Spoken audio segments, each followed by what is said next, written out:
Life happens. I've talked about this on the blog a lot over the years. They say the best way to learn is through experience, and well, there's no better way to gain experience than growing up. The world is an unpredictable and unfair place, but all of us live in it. Most of us learn to cope. Some of us are even lucky enough to thrive. May was one of the most emotionally draining months I've had in a long time. It was filled with the stress that often comes with speaking up and standing up for yourself. The possibility of facing disappointment and, ultimately, accepting that you tried your best but didn't win. Not getting what you wanted stings no matter how old you are. But by the time you're in your late 20s, people expect you to pick yourself up, put on a smile, and continue moving forward without visibly falling apart. I did that. I gave myself some time behind the screens to face the sorrow and feel the pain, and now it's a new month, and I'm ready to put it all behind me. People close to me have always said I have a tendency to be headstrong, but it's not so bad when resilience is the only thing that's going to help you get back up onto your feet and continue climbing no matter how many times you've already fallen. There's nothing at all wrong with stepping back ever so slightly to take care of yourself.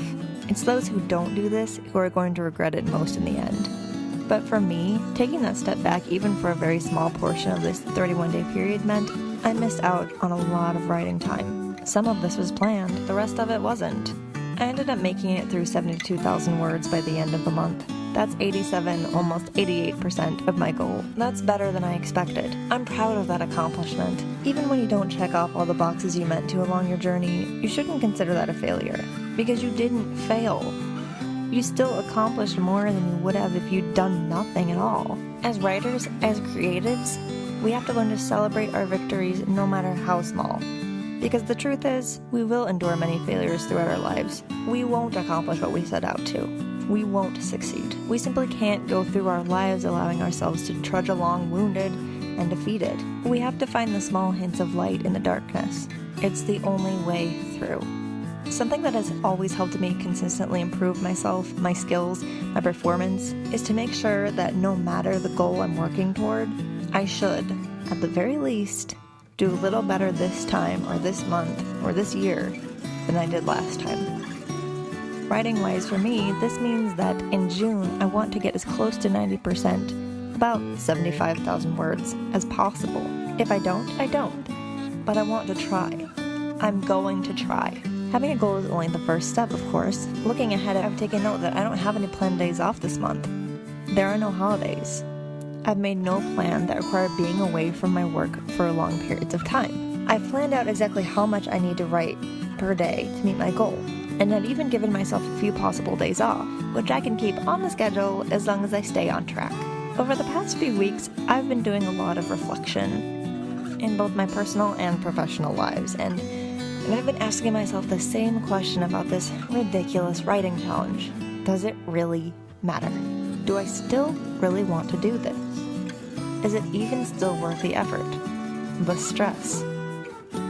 Honestly, as maybe unnecessarily stressful as these past 5 months have been, they've each taught me something different about myself, my goals, my priorities, and they've solidified the thing I really do want to focus on throughout the rest of 2019 and beyond. Does doing this much writing take away from other areas of my life?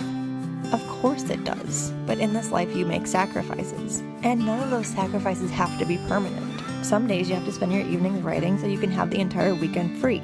The hardest thing to achieve as a writer isn't publishing a book, or keeping a successful blog, or making enough money, putting words on paper to be able to afford life's necessities as well as its luxuries. It's figuring out how to maintain some kind of balance in your life and deciding what balance means for you.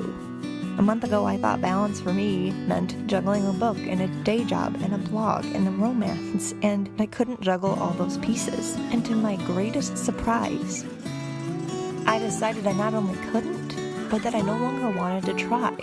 We live with the hard decisions we make. The valleys only prepare us for the hills. The setbacks only make us stronger, so we can endure the treacherous journey forward. Success in writing isn't about doing everything right every time. It's about trying, messing up, trying something else, doing better.